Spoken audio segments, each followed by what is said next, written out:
Hello, welcome to my YouTube channel physics by Sagar हो रही। देखिए बच्चों, ये आपका सेल्फ इंडक्टेंस कंटिन्यू है और टॉपिक में हमने डाल दिया 6.9.2। और जो अगर आप एनसीईआरटी का अध्ययन कर रहे हैं तो एनसीईआरटी में ये इसी टॉपिक में मिक्स है, लेकिन इसको आप अलग से ध्यान देंगे। तो ये लिखा हुआ energy stored in an inductor या कॉइल, उसी को आप कह सकते हैं कुंडली या प्रेरक या प्रेरकत्व में संचित ऊर्जा। तो अभी आपने पढ़ा था एल होता क्या है।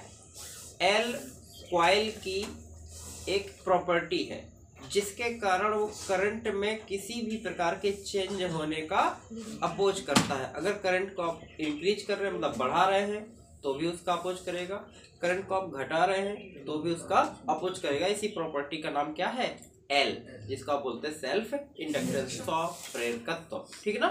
अब हम देखते हैं कि जो कॉइल होती है ये जो कॉइल है आपका, क्या इसमें एनर्जी स्टोर होती है? क्या इसमें कैपेबिलिटी है कि ये एनर्जी को स्टोर कर सके और कुछ सिस्टम को एनर्जी दे सके?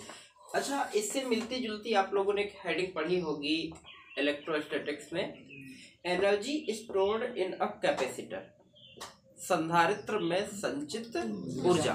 उसी प्रकार से ये हेडिंग है कुंडली में संचित ऊर्जा। जिस प्रकार से कैपेसिटर एनर्जी को स्टोर करता है उसी प्रकार से ये आपका कॉइल भी एनर्जी को क्या करती है? स्टोर करती है। जैसे आपने देखा होगा कि अगर जो पंखा वगैरह है या मोटर है उसका अगर कंडेंसर मतलब कैपेसिटर खराब हो जाता है तो स्लो चलने लगता है। ठीक है। अगर वो रहता है तो क्या करता है? खुद एनर्जी स्टोर करके उस सिस्टम को देता रहता है। यही हाल इसका भी है। तो हम देखना चाहते हैं इसमें कितनी एनर्जी स्टोर होती है। तो देखो, इसमें हम लोग ध्यान देंगे। आपने अभी पढ़ा था कि जैसे हम करंट को चेंज करते हैं तो एक ईएमएफ बनता है। इसी ईएमएफ मतलब प्रेरित विद्युत वाहक बल, इसी ईएमएफ को हमने एक नाम दिया था क्या? बैक ईएमएफ, पश्च विद्युत वाहक बल।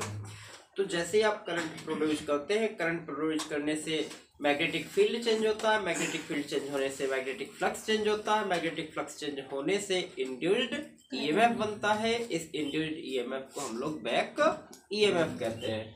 अब ये बैक ईएमएफ करता क्या है? करंट के चेंज होने का अपोज करता है। जैसे आप इस साइड जा रहे हैं और आपको यहाँ जाने से कोई रोक रहा है तो आपको क्या करना पड़ेगा? उसके विरुद्ध आपको कार्य करना पड़ेगा, उसके अगेंस्ट आपको वर्क डन करना पड़ेगा, क्योंकि वो आपको जाने से क्या कर रहा है? रोक रहा है। इसी प्रकार से जो करंट इंक्रीज हो रही है उसको कौन रोक रहा है? ये इंड्यूस्ड ईएमएफ मतलब बैक ईएमएफ, ये रोक रहा है। तो इसके अगेंस्ट क्या करना पड़ेगा? उसको कार्य वर्क डन करना पड़ेगा। और यही किया गया कार्य किसके रूप में संचित हो जाता है? ऊर्जा के रूप में। किसके रूप में? ऊर्जा। एक और हम एग्जाम्पल आपको बताते हैं, इलेक्ट्रोस्टैटिक्स से रिलेटेड है। आपने इधर ध्यान दें सब लोग, आपने खिलौने देखे होंगे, कौन से? खास तौर से चाबी भरने वाले। आप क्या करते हो? उस खिलौने की चाबी को इस प्रकार से भरते हैं। क्या होता है उसमें? जो खिलौने में स्प्रिंग होती है और चाबी के द्वारा स्प्रिंग को ऐंठा जाता है, ट्विस्ट किया जाता है, उसको मरोड़ा जाता है, तो उसकी स्प्रिंगों में क्या एनर्जी स्टोर हो जाती है। कैसे पता? उन खिलौनों को छोड़ दीजिए तो चलने लगते हैं। अगर कोई कार टाइप की होगी तो चलने लगेंगे, कोई नगाड़े बजाने वाला होगा तो नगाड़े बजाने लगेगा, मतलब वो वर्क करने लगता है। कहाँ से वो एनर्जी आई? आपने जो उस पर वर्क डन किया है, ट्विस्ट किया है आपने। इसी प्रकार से आपने देखा होगा तीर कमान का सिचुएशन, कि जैसे आप क्या करें, कमान से तीर को इस प्रकार से खींचिए, तो जैसे आपने यहाँ पकड़ा, ये फोर्स यहाँ तक खींचा, डिस्प्लेसमेंट, बल और विस्थापन मिलकर कार्य बनाते हैं, तो उसमें एनर्जी आ गई। जैसे ही आप तीर से कमान से तीर को खींचते हैं उसमें एनर्जी आ गई। कैसे पता? छोड़ दीजिए, तीर चला जाएगा। इसी प्रकार से आप किसी बॉडी को जमीन से ऊपर की ओर खींचते हैं, उसमें एनर्जी आ जाती है। क्यों? क्योंकि आपने बल लगाकर उठाया, तो बल और विस्थापन मिलकर कार्य बनाएंगे, छोड़ देंगे तो पुनः वो नीचे। इस प्रकार से एनर्जी होती है। ऐसी ही एनर्जी हम इंडक्टर में देख रहे हैं। तो फिलहाल देखिए, तो बैक ईएमएफ के अगेंस्ट करंट को क्या करना पड़ता है? कार्य करना पड़ता है। तो एक कार्य करने के लिए कुछ समय लगा होगा, तो हम निकाल रहे हैं अब the rate of work done, कार्य करने की समय दर। इसको हिंदी में कह सकते हैं कार्य करने की समय दर, the rate of work done. The rate of work done क्या कह सकते हैं आप, dw/dt, क्योंकि बहुत कम समय लगा होगा। The rate of work done, हम थोड़े से हिंट में चलते हैं। आपने एक सूत्र पढ़ा होगा, P बराबर W/T होता है, ये P पावर है, शक्ति, तो P और W/T होता है, या इसी को आप ऐसे भी कह सकते हैं dw/dt। अगर बहुत छोटे टाइम में बहुत छोटा वर्क डन हो तो P इक्वल टू dw/dt। तो बेटा dw/dt किसके इक्वल होता है, P फॉर पावर, शक्ति। अब यही P आपने इलेक्ट्रोस्टैटिक्स में पढ़ा है, ये होता है विभव, potential into current. The product of potential and current is called power, मतलब विभवांतर और धारा के गुणनफल को शक्ति कहते हैं, ये भी एक है। अब यहाँ पर हम P की जगह क्या लेने वाले हैं, V इंटू आई, V या विभवांतर मतलब वोल्टेज। तो यहाँ पर विभवांतर नहीं लेना है, क्योंकि यहाँ पर कहीं भी आपने सेल या बैटरी नहीं लगानी है, यहाँ पर इंड्यूस्ड ईएमएफ बनना है, और वो इंड्यूस्ड ईएमएफ भी एक प्रकार का क्या है, वोल्टेज है। तो जहां भी ले रहे हैं वहां पर आपको इंड्यूस्ड ईएमएफ, प्रेरित विद्युत वाहक बल लेना है, और उसके साथ कौन लगा हुआ है, करंट लगी हुई है, ठीक है। तो ये हो जाएगा V इंटू आई, मतलब E इंटू आई। ये हमने मॉड ले लिया, मॉड का मतलब इसका नेगेटिव पार्ट हमें नहीं लेना, हमें इसका मान लेना है, तो नेगेटिव नहीं लेंगे इसको। क्या अब आपने इस E का मान पढ़ा है, तो dw/dt, तो इंड्यूस्ड ईएमएफ, प्रेरित विद्युत वाहक बल रोज आ रहा है, किसके टर्म में, तो हमें इस कॉइल के, तो कॉइल के टर्म में E की वैल्यू आपने पढ़ी होगी L di/dt। और किसका फॉर्मूला ये फॉर्मूला है सेल्फ इंडक्टेंस का। सेल्फ इंडक्टेंस के दो फॉर्मूले थे, एक था L इक्वल टू N∅/I, एक था L equal to -E di/dt, वही वाला है। तो E इक्वल टू हो जाएगा L di/dt, और कौन बचा, इंटू आई। अब आप देखें ये आपका पार्ट हट गया, कौन बचा इसमें, dw, कितना बचा, आई नहीं, पहले L को लिख लो, आई और di, ना स्क्वायर नहीं होगा, ये di एक साथ होता है, तो ये हो जाएगा I di। बेटा ये छोटा वर्क डन है, मतलब अभी आपने क्या किया, उसमें थोड़ा सा वर्क डन किया, मतलब थोड़ा सा ही आपने उसको अपोज किया, थोड़ा वर्क डन होगा। हम चाहते हैं कि करंट 0 से अपनी मैक्सिमम वैल्यू तक पहुंचे। देखिए करंट जब 0 से बढ़ेगी तभी से ईएमएफ उसका क्या करने लगेगा, अपोज करने लगेगा। जैसे आप थोड़ा सा भी चलेंगे तब भी आपका अपोज होगा, लेकिन आप चाहते हैं कि जहां तक आपको जाना है आप वहां तक जाए, तो करंट कहां से बढ़ेगी, 0 से कहां तक बढ़ेगी, अपने मैक्सिमम वैल्यू तक, तो 0 से आई तक। तो अब निकाल लेंगे हम लोग टोटल वर्क डन, मतलब कुल कार्य किसमें, N0 to कितना करंट को बढ़ाना है हमें, 0 से लेकर उसकी मैक्सिमम। तो टोटल के लिए क्या कराओगे, इंटीग्रेशन, तो W इक्वल टू इंटीग्रेशन, किसका इंटीग्रेशन, dw, 0 से I तक का। वैल्यू पुट करो बेटा यहाँ, 0 से I, dw का मान, तो L का तो होगा नहीं, तो L को कहाँ ले लीजिए, बाहर निकाल लीजिए, अंदर बचेगा I di। अब हमने आपको बताया होगा कि इसका इंटीग्रेशन कितना होता है, I di, जैसे x dx का x²/2, y dy का y²/2, तो I di का i²/2। ये मैथमेटिक्स है, निकल चुके हैं ये सब। तो ये हो जाएगा L, जब इंटीग्रेशन टूटता है तो बड़ा ब्रैकेट आता है, इसका हो जाएगा i²/2। मैथमेटिक्स में है ये, और लिमिट कहाँ जाती है, पीछे लिमिट तोड़िए, L यहाँ पर आएगा upper limit minus lower limit upon जो वैल्यू है, तो इसको सही रूप में लिख दीजिए, W equal to half L। इतना वर्क डन करना पड़ेगा करंट को किसके विरुद्ध, बैक ईएमएफ के विरुद्ध, इतना वर्क डन करंट को करना पड़ेगा, और यही वर्क डन स्टोर हो जाएगा इसमें, किस रूप में, एनर्जी के रूप में, ऊर्जा के रूप में। जैसे हमने कहा था कि आप लगातार उस चाबी को रोटेट कर रहे हैं, तो क्या कर रहे हैं, आपको उसके स्प्रिंग के ऐंठने के विरुद्ध आपको कार्य करना पड़ रहा है, यही किया गया कार्य उसकी एनर्जी के रूप में स्टोर होता जा रहा है, फुल चाबी भर जाती है, आप छोड़ देते हैं, खिलौना दौड़ने लगता है। यही होता है ना।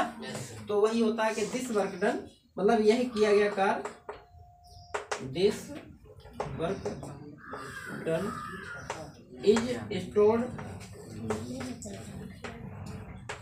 इन कौन सी, magnetic potential energy. This work done stored in magnetic potential energy. तो इसको आप लोग यू भी लिख सकते हैं। क्या लिख सकते हैं? पोटेंशियल एनर्जी यू भी, और डब्ल्यू के इक्वल हो जाएगी, तो हाफ एल आई स्क्वायर। ये तो या तो ऐसे पढ़िए या ऐसे पढ़िए। तो इस टाइप से आपका ये डेरिवेशन था।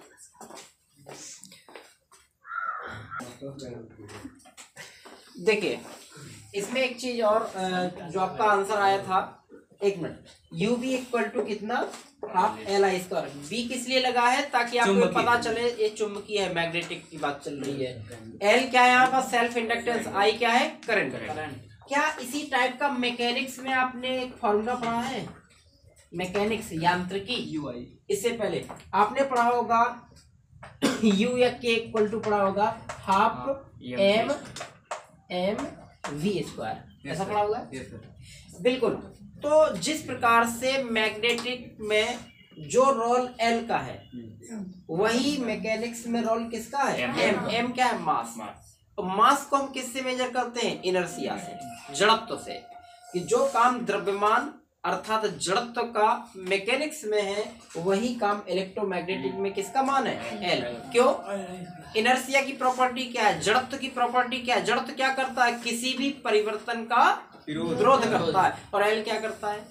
एल भी तो वही करता है कि धारा में होने वाले किसी भी परिवर्तन का विरोध करता है। तो अगर कभी कोई पूछे कि जो काम एम का मैकेनिक्स में है, वही काम इलेक्ट्रोमैग्नेटिक्स में किसका है? विद्युत चुंबकत्व में किसका है? तो एम की कंपैरिजन एल से, एम की कंपैरिजन एल से। ध्यान रखिएगा, ये पूछ सकता है। और वेलोसिटी जिस पास से फ्लो है, ऐसी करंट भी एक फ्लो है। अब फिलहाल हम अगले डेरिवेशन पर बढ़ते हैं। ये इसका इंपॉर्टेंस भी था। अगला डेरिवेशन, अगर आप एनसीईआरटी देखेंगे तो उसका ये एग्जाम्पल है 6.10, लेकिन ये बोर्ड एग्जाम में एक डेरिवेशन बन के आता है। कैसे? Magnetic energy stored in a solenoid.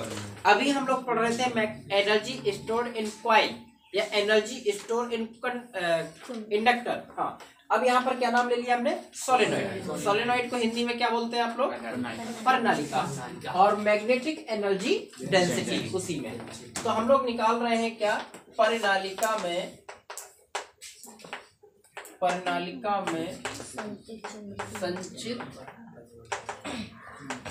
चुंबकीय ऊर्जा या चुंबकीय स्थितिज ऊर्जा, नो प्रॉब्लम, तथा चुंबकीय ऊर्जा घनत्व।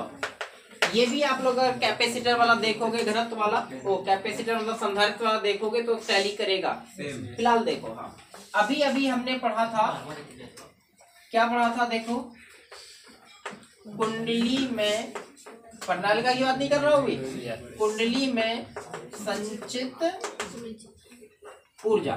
तो कितना फॉर्मूला आया था? U equal to U B लिख देते हैं। कितना आया था बेटा? Half L I. इसको इंग्लिश में लिखते stored energy in coil. Stored energy in coil U B equal to half L I square. कोई परेशानी यहाँ तक? No sir. लेकिन अब कॉइल का नाम पता है कि कॉइल है कैसी? कैसी ये? सोलेनॉइड। सोलेनॉइड कैसे बनता है? जैसे हमने कहा था, एक पेन ले लीजिए, रॉड ले लीजिए, उसमें तारों को इस प्रकार से लपेटना शुरू, तो एक लंबा ऐसे राउंड बन जाएगा। उसी को आप परिनालिका कहते हैं, सोलेनॉइड कहते हैं। अब हमें किसके लिए चलना है बेटा? सोलेनॉइड मतलब परिनालिका। तो देखो आई और एल कैसे निकलेंगे, ध्यान देना है यहाँ पर। लेकिन आप पढ़ेंगे परिनालिका के अंदर चुंबकीय क्षेत्र, magnetic field inside the solenoid. क्या फॉर्मूला याद है किसी को? परिनालिका के अंदर चुंबकीय क्षेत्र म्यू नॉट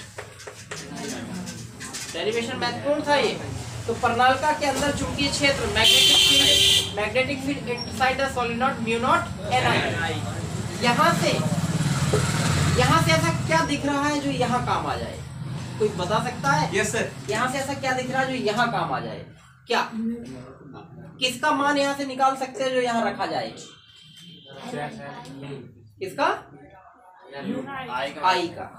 देखो, अरे एल तो कहीं है नहीं ना, यहाँ पर दो ही तो वैल्यू है, एल और आई। तो यहाँ हमें क्या दिख रहा है? आई दिख रहा है जो यहाँ पर काम आ जाएगा, है ना। तो हम यहाँ से इसलिए का चिन्ह लगा के आई का मान निकाल लेंगे। तो कितना निकलेगा? B/म्यू नॉट N, क्योंकि गुणा वाली राशि कहाँ जाएगी? भाग में। आई का मान मिल गया। हमें किसका मान चाहिए? और एल का मान। किसके लिए एल? आप लिखेंगे एंड, मतलब तथा प्रणालिका। देखिए, प्रणालिका का प्रेरकत्व। देखिए, सेल्फ इंडक्टेंस ऑफ सोलेनॉइड, ये भी डेरिवेशन, पहला ही डेरिवेशन इसमें आ चुका है। अब आप लोगों को याद है तो ठीक है, नहीं याद है एक डेरिवेशन में लिखवाया होगा, डेरिवेशन कराया भी होगा। Self inductance of solenoid, note नहीं, डेरिवेशन है। सेल्फ इंडक्टेंस ऑफ सोलेनॉइड, प्रणालिका का स्वप्रेरकत्व। हेडिंग चेक करिए आप लोग। हाँ, तो एल निकलता है कितना? म्यू नॉट N स्क्वायर ए, एल लगा हुआ है उसमें, ये होता है mu naught N square L. ये चीज आपको मालूम होनी चाहिए। तो यहाँ पर आई और एल दोनों के मान कहाँ रख देंगे हम? ये मान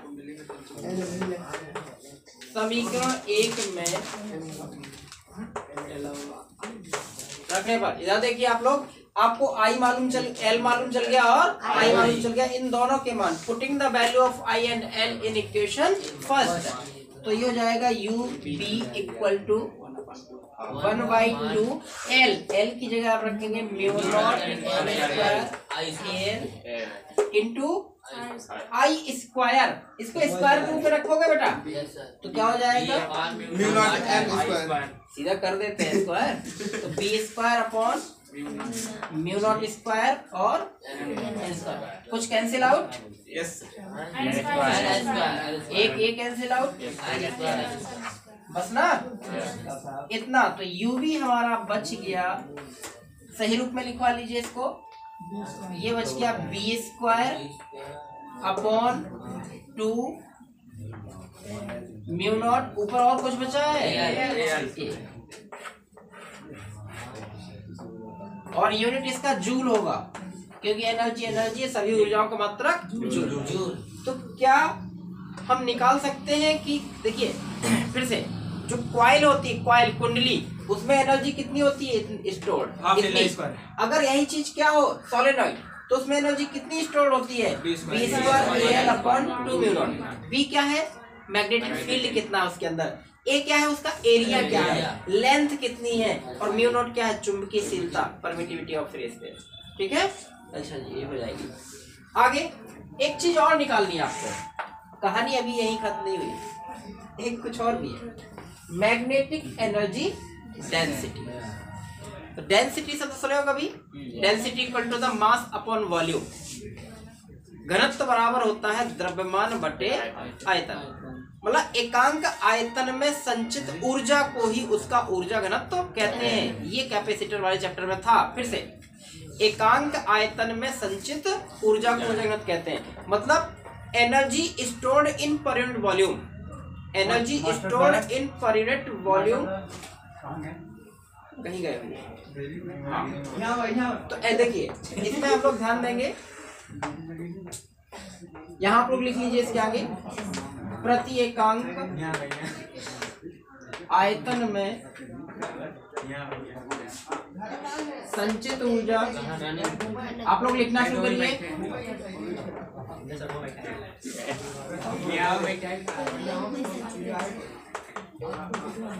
यहाँ पर है energy stored in per unit volume is called energy density, और डिनोटेड बाई होती है स्मॉल यू। तो ये हो जाएगा बेटा UV अपॉन वॉल्यूम, वॉल्यूम को हम लोग लिखते हैं क्या? A/N। समझ लीजिए, यहाँ पर ये आप पीछे पढ़ चुके हैं, यहाँ भी पढ़ने जा रहे हैं। एकांक आयतन, एल क्या है यहाँ पर? आयतन। आयतन में कौन? संचित ऊर्जा। यहाँ पर मान रखिए, एक सेकंड बेटा, यूबी, यूबी का मान कितना रखोगे? ये रखेंगे हम लोग b² AL upon 2 mu not, 2 mu not, और टोटल कितना रखोगे? AL, AL से AL, तो ये हमारा आ गया UB equal to b² upon 2 mu naught. लीजिए, इतनी एनर्जी डेंसिटी स्टोर्ड होती है किसमें? सोलेनॉइड में। तो ये चीज आप लोग यहाँ ध्यान दें। ये हमारा आंसर आ गया। क्या है ये इसका आंसर? ये है एनर्जी, ये एनर्जी डेंसिटी। कौन सी? Magnetic energy density stored in a solenoid. क्या ऐसा ही सांद्रा, क्या ऐसा ही फॉर्मूला इलेक्ट्रोस्टैटिक्स में पढ़ा है, स्थिर वैद्युतिकी में पढ़ा है? तो आपने पढ़ा होगा energy density in parallel plate capacitor, संधारित्र का ऊर्जा घनत्व। थोड़ा सा ध्यान दो, आप लोगों ने पढ़ा होगा वहां पर UE equal to half epsilon naught capital E²। ये किस में पढ़ा है आप लोगों ने? ये इलेक्ट्रोस्टैटिक्स में पढ़ा है। पलटिएगा घर पे पढ़ने, तब मिलेगा आपको। ये होता है हाफ एप्सिलॉन नॉट E²। क्या इन दोनों में सिमिलरिटी है?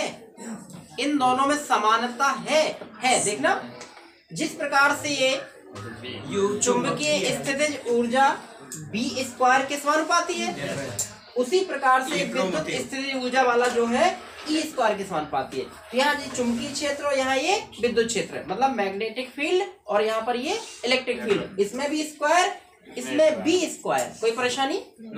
जिस प्रकार से इसमें 2 है तो इसमें भी 2 है अपॉन में, लेकिन यहाँ अपॉन में म्यू नॉट है और यहाँ पर मल्टीप्लाई में एप्सिलॉन नॉट है। क्यों? क्योंकि आप कंपेरिजन एक पढ़े होंगे कि विद्युत का नियतांक कौन होता है? 1/4 पाई, और मैग्नेटिज्म का नियतांक कौन होता है? म्यू नॉट अपॉन 4 पाई होता है।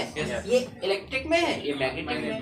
तो अगर हम कहें इनकी कंपेरिजन 4 पाई से 4 पाई कैंसिल, तो 1/एप्सिलॉन नॉट बराबर, तो जो काम म्यू नॉट का है वही काम 1/एप्सिलॉन नॉट है। अगर उल्टा देखो, अगर इसको ऊपर लिखोगे तो इसको अपॉन में, तो इसका एप्सिलॉन नॉट अगर यहाँ है तो एप्सिलॉन नॉट की कंपैरिजन में 1/म्यू नॉट, एप्सिलॉन नॉट की कंपैरिजन में 1/म्यू। अब ठीक है? Yes sir. B² की जगह कौन है? E²। 2 की जगह 1/2 है, और जहाँ 1/म्यू नॉट है, 1/म्यू नॉट